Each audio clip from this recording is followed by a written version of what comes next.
Avant de commencer ce podcast, retrouvez notre dernier numéro, moins 300 toges et sandales, c'est à découvrir dans nos points de distribution et sur notre site internet.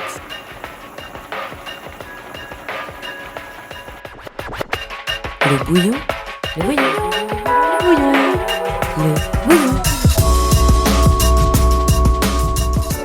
Exhausteur de saveurs musicales. Salut et bienvenue, vous écoutez Le Bouillon, l'émission musicale du Mediatac. Aujourd'hui, on te propose de découvrir Homing Guest, auteur et artiste rap bordelais. On a eu l'occasion de le rencontrer lors du festival Néo Plus organisé à la Mac 3 du Crous par l'association Méchante Mémoire. Homing Guest a pu nous parler de ses inspirations, de sa volonté d'incorporer du chant dans ses morceaux et comment adapter son set sur scène. Le bouillon, exhausteur de saveurs musicales. Quand ça me prend, j'aime trop la maille, récompense mon travail, mais je la monte pas sur Insta. Avec ça, faut qu'on se taille aux quatre coins du monde comme des stars. Ouais, pas que du bon, mais pas que du mal. Donc je prends l'alias et je ride. J'entends le bigo sonner, mais je rappelle pas. Je dirais que Homing Guest est à la croisée du chant et du rap, qui a un certain sens du développement qui va arriver, évidemment. J'ai 20 ans. Au niveau artistique, je me considère quand même assez jeune, tout en étant conscient que j'ai un message à délivrer. Je suis d'origine toulousaine, je me suis installé à Bordeaux il y a 3 ans pour les études, pour suivre un cursus musical qui m'instruit musicalement et qui oriente forcément vers une professionnalisation vis-à-vis de ça. Tu parlais de professionnaliser et de comment du coup t'envisager l'avenir. Peut-être avant, voir aussi un petit peu comment ça se passe au niveau du passé. Comment est-ce que tu en es venu à te lancer dans une carrière musicale, à choisir du coup plutôt le rap? Est-ce que tu avais déjà une appétence pour ce style-là au début en fait déjà? Est-ce que c'est quelque chose qui était déjà ancré en toi? Moi j'ai toujours chanté étant jeune. Donc j'ai toujours chanté, que ce soit dans des chorales, que ce soit j'ai même fait de l'opéra à Toulouse au Capitole, j'étais dans les chœurs d'enfants. Par rapport au chant, j'ai toujours eu un lien très fort dès le CE2. Je me souviens que j'avais dit à ma mère, tu vois, on était dans une chorale de CE2, j'étais là en mode oh maman, j'ai un solo, c'est trop bien et tout. Donc de là elle m'a mis dans une chorale extrascolaire si tu veux. Donc de là a commencé cette passion pour la musique et pour le chant. Et j'ai participé à The Voice Kids, donc à l'âge de 12 ans. Donc c'était un moment où c'était pour le coup ma première scène solo, tu vois, j'avais chanté en chœur, etc. en scène, mais vraiment c'était limite l'une des premières fois où je tenais un micro tout seul sur scène. Limite ma première scène c'était The Voice Kids, donc c'est assez chouette et ça construit dans le sens où le résultat des auditions à l'aveugle, du coup les juges se retournent pas, mais à la fois chez moi à 12 ans ça ancre quand même quelque chose qui m'amène à donner une envie de me développer au niveau scénique, au niveau musical et comment dire, il y a une passion qui naît si tu veux. Donc dès l'âge de 12 ans et même avant avec les chorales et tout, il y a une passion qui naît. Donc de là, j'enchaîne des concours de chant où je joue des reprises en guitare-voix parce qu'entre-temps j'apprends la guitare et tout. Donc il y a un lien avec les reprises qui se construit. Donc je chante pas encore mes premiers textes. L'exercice de la reprise, c'est un truc où à 12-13 ans, je me plais beaucoup parce que ça me donne une excuse pour interpréter en fait, donc pour passer un message au-delà de la chanson, tu vois. Il y a quelque chose dans la reprise qui est super intéressant, c'est comment c'est l'idée d'appropriation si tu veux en fait. Donc à travers une chanson qui est déjà connue, comment toi tu peux insérer ton message et parvenir à ramener quelque chose de personnel, tu vois. Donc je commence à écrire mes premiers textes qui sont plutôt rap en troisième, donc t'as quel âge en troisième? T'as 13-14 ans. Donc c'est plutôt ancré rap, parce que du coup en même temps je grandis avec le rap, donc je grandis avec Section d'Assaut, Nekfeu, je sais que Justin Bieber j'aimais bien aussi, tu vois, à l'ancienne, donc il y a un lien avec la musique qui se crée, je découvre le rap, donc Nekfeu, Jazzy Bass, l'entourage, tous ces groupes un peu parisiens, Big Flo et Oli sur leurs premiers albums, qui me touchent beaucoup. Donc de là, il y a un lien qui se crée entre la guitare et le rap et la voix. Donc je commence à écrire mes premiers textes à la guitare, en guitare-voix, etc. Je rencontre un poteau qui fait des prods au collège, toute première prod, donc moi je viens à poser mes premiers textes et à écrire des nouveaux textes de plus en plus rap et tout. Mais il y avait toujours un lien quand même qui était assez viscéral entre le rap et la chanson, et même quand j'écrivais mes premiers textes, il y avait toujours une envie de chanter qui était super présente. Et c'est quelque chose que je garde et qu'au fur et à mesure, j'ai encore plus envie de développer. Actuellement, tu arrives avec une proposition musicale, tu as ta propre patte. Comment est-ce que tu l'as développée, cette patte musicale, artistique? Et par rapport du coup au dernier morceau que tu sors actuellement, comment est-ce que du coup tu as réussi à travailler ce truc-là qui du coup sonne toi? Je pense que c'est le cheminement de l'artiste de structurer un projet, de créer un projet à partir d'une idée. Tu vois, il y a des morceaux que j'ai gardés depuis, je pense à Fisherman que j'ai fait il y a 3 ans et qui résonnent encore et qui pourrait être la potentielle introduction d'un futur projet. Et ça permet pour l'artiste de faire un EP ou un projet de structurer une pensée, structurer une idée. Pour revenir à comment je pourrais d'écrire ma musique et d'écrire ma patte. Donc je dirais oui, il y a la croisée du chant et du rap qui se fait d'une manière assez... donc quand je pose sur des productions, moi je travaille pas beaucoup sur les productions, sur les instrumentales. C'est souvent des amis à moi qui m'aident et qui me créent des choses. Il y a quelque chose de pulsionnel. Enfin, j'entends la prod, donc soit j'entends une mélodie, soit j'entends un flow. Donc j'essaye de le retranscrire à travers un type d'écriture qui est assez personnel et qui des fois a une connotation aussi un peu pulsionnelle, tu vois. Je pense à Freud, au ça, tu vois, c'est un autre lien, mais il y a quand même cet aspect de pulsion dans l'écriture qui est super intéressant chez moi. Et après que je décide de retravailler ou non, parce que j'estime que ça apporte un sens ou non au morceau. À proprement parler, je dirais pas que j'ai travaillé ma musique jusqu'à maintenant dans le sens de proposer quelque chose de nouveau, quoi. Je pense que j'ai vraiment écrit de manière à juste pouvoir m'exprimer au mieux. Et les rencontres sur Bordeaux ont fait que j'ai beaucoup pu me montrer grâce à des scènes. Donc c'est vraiment là, et c'est là que j'ai eu l'occasion de défendre mes morceaux sur scène et de même moi trouver un sens à ce que je commençais à vouloir faire, tu vois. Et ça prend beaucoup plus de sens, encore plus maintenant, depuis la première partie d'Opinard à la Rock School. Opinard, je l'ai rencontré 1 an et demi sur une première partie que j'avais gagnée sur le tremplin Play à Gradignan. Ouais. Donc en fait, ce qui m'a fait grandir, évoluer, c'est aussi les rencontres et le fait d'avoir l'opportunité de défendre mes morceaux sur scène. Et ça m'apporte une réflexion dans le sens, ok, maintenant j'ai ce morceau, je le défends sur scène, c'est bien, mais maintenant, où est-ce que je veux aller avec ce morceau? Qu'est-ce que je veux vraiment dire? Donc, dans la création d'une setlist, par exemple, ça passe par trouver un lien, une cohérence, en fait, sur la totalité du set. Tu vois, ce soir, c'est 45 minutes. Écoute, j'ai 13 morceaux. Comment ils peuvent s'enchaîner? Quelle histoire je décide de raconter? Mais je dirais que cette direction artistique, pour moi, elle s'est faite après la composition de ces morceaux, en fait. Okay. Il y a cet aspect-là de liberté, et de cette liberté découle un sens qui est plus que perfectible, mais qui ne demande qu'à se développer, quoi, si tu veux. Donc au fur et à mesure, je grandis, au fur et à mesure des scènes, au fur et à mesure des opportunités, tu vois. C'est un travail sur plusieurs années, quoi. C'est-à-dire qu'il y a des morceaux que j'ai écrits il y a 3 ans sur lesquels je reviens encore parce que je me dis, ok, comment je peux le tourner maintenant? Qu'est-ce qu'on peut faire de plus dessus en matière d'arrangement et tout. T'es arrivé à une période où c'était un peu une démocratisation d'un style de rap alternatif qui était porté par exemple par Swing, par Pete du 7-7, par Jazzy Bass qui était déjà là avant, mais c'est vrai que c'est des influences que moi personnellement je retrouve dans tes morceaux, dans ton style.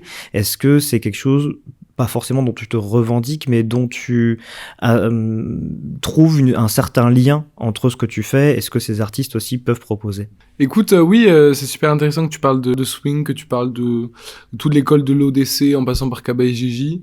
Si on prend Swing ou si on prend l'ODC, c'est vrai qu'il y a quand même un lien qui est fait entre... Même s'il est peut-être implicite entre la chanson et le rap, et il y a déjà une transition qui débarque avec ces gars-là. Ne serait-ce que par l'apparition de refrains chantés, enfin qu'on a déjà vu avant, tu vois, mais même dans leur patte et dans la patte de Swing, effectivement, il y a un côté musical et qui a un rapport avec la voix et le chant qui est super intéressant. Je pense qu'il y a un lien à faire avec l'autotune. Je pense qu'il y a un lien à faire avec Jul, évidemment, même avant lui, on a dû l'insérer, mais au-delà du lyrique, il y a quand même cet aspect chant et mélodie qui s'est ancré au fur et à mesure dans le rap français. Et le rap, c'est une forme de variété, maintenant c'est une forme de nouvelle variété, tu vois, il y a tellement de styles de rap. Alors du coup, évidemment, je pense qu'il y a... De côté lyrique, ça me parle beaucoup. Moi, je suis pas quelqu'un qui travaille encore beaucoup avec l'autotune. C'est quelque chose que j'estime qui peut être super intéressant et qui, dans mon univers, si je l'utilise, c'est parce qu'il y aura une idée précise qui va apporter une cohérence à l'autotune, donc ce sera pas par manque de technique ou ce sera surtout par esthétique, mais c'est pas une esthétique que je veux développer dans tous les morceaux, tu vois. Mais effectivement, ce format chanson qui se développe dans le rap est assez intéressant. Et cet aspect mélodique qui prend beaucoup de place au final dans une musique qui était surtout basée sur le rythme et poésie. Il y a quand même ce côté mélodique qu'on retrouve dans 90% de ce qui se passe maintenant, même sous autotune, tu vois. On parlait de lyrique, mais on peut aussi également parler des paroles. Ce que je trouve intéressant dans ta manière du coup d'écrire, c'est que c'est quelque chose de très imagé. En fait, quand on t'entend rapper, on a des visuels. Je pense par exemple à ce morceau avec le type bourré, du coup, qui voudrait encore un verre, tu vois. Et toi aussi, t'as ces images-là quand t'écris. Est-ce que du coup, t'as quelque chose aussi d'un peu cinématographique dans cette manière aussi de dépeindre, du coup, des personnages, des situations? Quand j'écris ce morceau, je suis le mec bourré, même si je suis à jeun, je suis le mec bourré. J'ai pas de problème avec l'alcool pour l'instant, Dieu me préserve. Mais il y a cette idée d'incarnation et d'interprétation. Par exemple, ce lien que j'utilise avec l'alcool, c'est une manière de donner autre chose, tu vois. Donc, qui dit alcool dit se perdre dans autre chose, dit désespoir, dit envie de fuir, etc. Tu vois, donc il y a plein de choses. Donc, c'est vrai que à travers une écriture, on peut faire passer plein de mots, quitte à mentir, tu vois, quitte à interpréter le gars bourré sur scène alors que tu l'es pas, justement. C'est ça qui est intéressant. Et du coup, oui, il y a un désir de projeter dans la chanson ce que je peux pas dire ailleurs, tu vois. Et évidemment, c'est comme un journal intime ouvert quand je suis sur scène ou quand c'est sur les plateformes, tu vois. Donc il y a cet aspect-là de chercher tout ce que tu peux pas dire ailleurs, que tu vas mettre en chanson.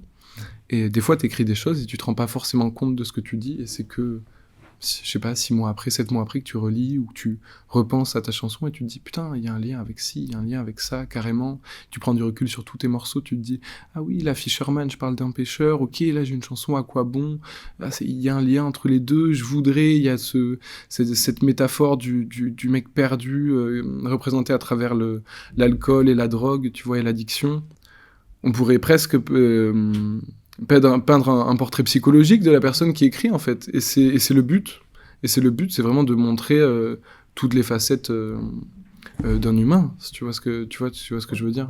Et je me permets du coup de rebondir sur ce travail de l'écriture. Il y a les albums concept qui existent, qui du coup font un lien entre tous les morceaux. Est-ce que ça, c'est quelque chose, par exemple, que tu as développé ou que tu pourrais développer de manière naturelle, finalement, en revoyant un petit peu aussi l'ensemble des sons que tu as déjà écrits? Et carrément, et d'autant plus quand t'es dans la construction d'une setlist. Tu vois, la scène, c'est un moment où il y a un déroulement de chansons, il y a une mise en scène à préparer, tu vois, pour amener toutes ces chansons, pour montrer tout son univers. Et effectivement, tu vois, quand j'ai fini de faire la setlist, je me suis dit, mais évidemment, par exemple, le fait de commencer par Fisherman, ce petit pêcheur, on peut le faire vivre tout au long du set. Et ben en fait, ce pêcheur, il pourrait être l'idée d'un album concept ou d'un projet exactement. C'est un sens que je voyais pas forcément au début. Parce que, tu vois, comme je te dis, je me considère quand même assez jeune. La musique n'est pas le centre de ma vie. Je suis encore dans les études et tout ça, tu vois. Donc, faut dire que toutes ces scènes que j'ai faites sur Bordeaux et tout, elles se sont faites en parallèle de mon projet professionnel qui est aussi dans la musique, en fait. Donc, tout se lie. Mais il y a quand même un aspect où je me découvre à travers la scène encore, tu vois. Je vais sur scène pour défendre quelque chose, mais au-delà de ça, je vais sur scène parce que j'ai l'occasion et l'opportunité d'aller sur scène, tu vois. Donc, évidemment que le fait de chanter mes morceaux en live, ça me projette des problématiques, des réflexions à avoir et potentiellement l'idée d'un projet qui défendrait du coup cette idée-là que je construis au fur et à mesure, tu vois, au fur et à mesure de faire des scènes, etc. Un peu d'amour sous la veste, on n'a rien prévu, on teste. Peut-être qu'on restera. J'attends rien de toi, mais viens m'apaiser pour la night. Un peu d'amour sous la veste, on n'a rien prévu, on teste. Peut-être qu'on restera. J'attends rien de toi, mais viens m'apaiser pour la night. Un peu d'amour sous la veste, on n'a rien prévu, on teste. Peut-être qu'on en reste là. Sweetie, pour une fois, j'attends rien d'hier et je pense même pas à demain. C'est pas en se forçant qu'on va trouver le chemin. Tu disais sur scène, je me découvre. Ça peut être important de parler aussi de comment ça se passe quand t'es sur scène. Est-ce que tu as senti une évolution sur ta présence scénique, sur ta manière aussi de présenter tes morceaux ? Carrément, et tout dépend aussi du contexte, de la salle dans laquelle tu joues. C'est sûr que par exemple la première partie d'Opinard, le fait de jouer dans une salle aussi prestigieuse que la Rock School Barbet, évidemment ça...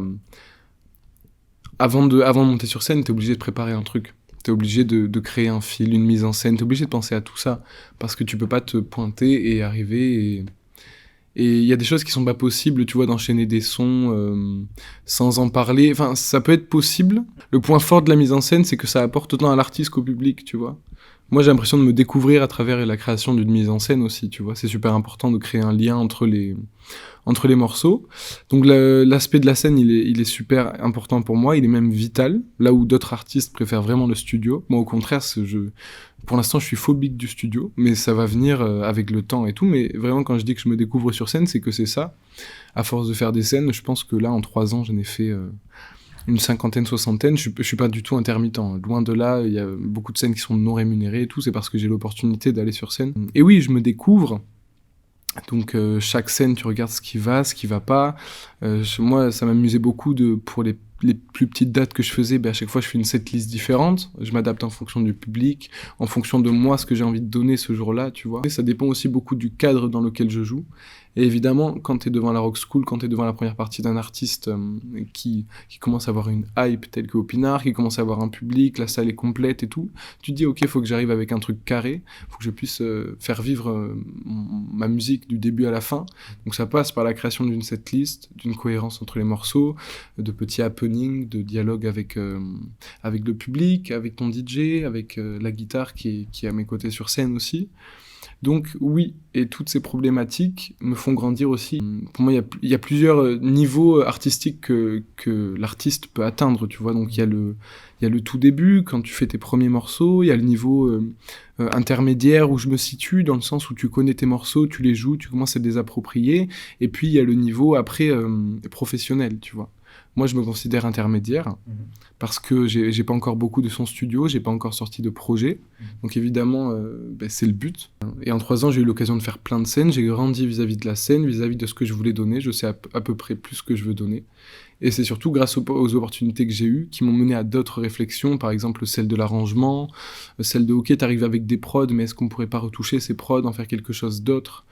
Voilà, en fait, les réflexions arrivent au fur et à mesure des opportunités. En fait, pour moi, c'est comme ça que ça se passe, tu vois. Okay. Il y a des artistes qui peuvent arriver avec directement une direction artistique, un truc à proposer, et hop, ils font leur première scène. Moi, c'est vraiment l'inverse. J'ai grandi sur scène, et là, il va falloir que je sorte de scène pour grandir de mon côté et revenir sur scène avec quelque chose de penser, de conscientiser du début à la fin. Mais ça prendra 1 ou 2 années, ça prendra 6 ou 7 projets. Le fait aussi d'avoir un peu une introspection par rapport au studio, par rapport au fait de se retrouver aussi dans d'autres cadres, pour ensuite mieux reprendre la scène, c'est un peu ce que tu suggères en fait par rapport à ce que tu veux dire. Et tu vois, le travail du studio, il est totalement différent de celui de la scène. Et très souvent, le studio et le fait de créer sa musique...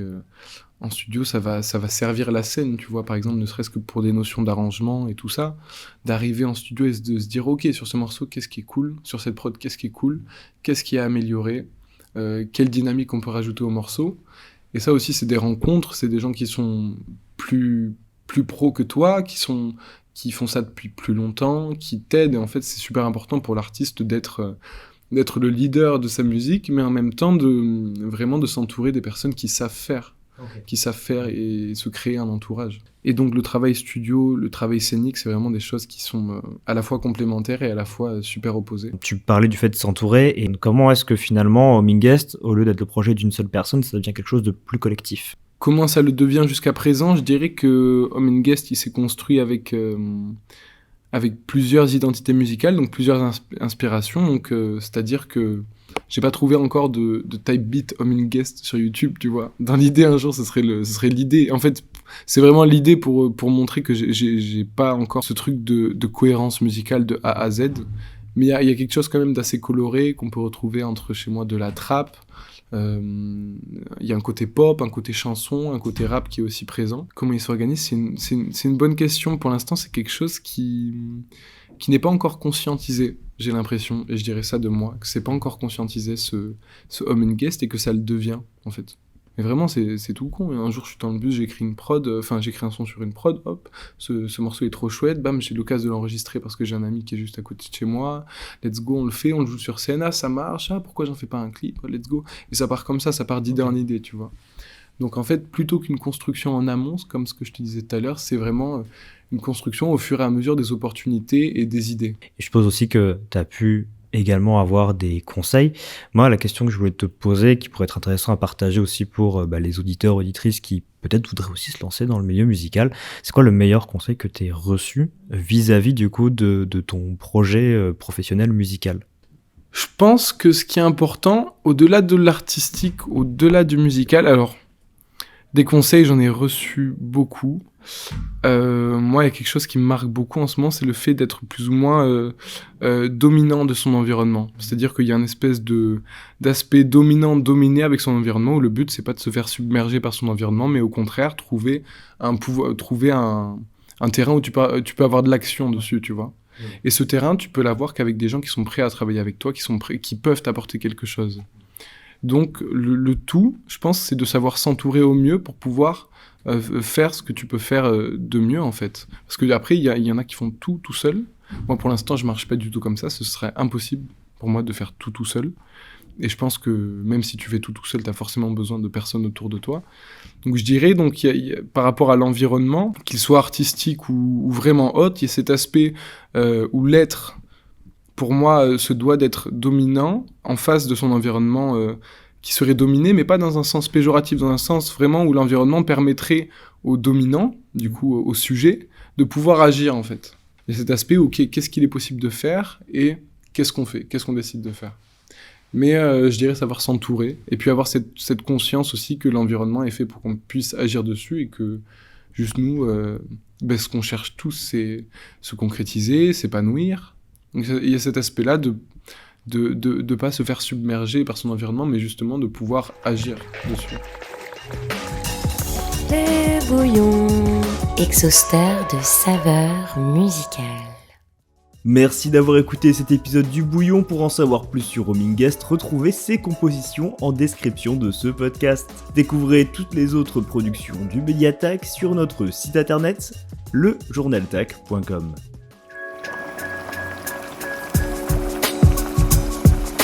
Le bouillon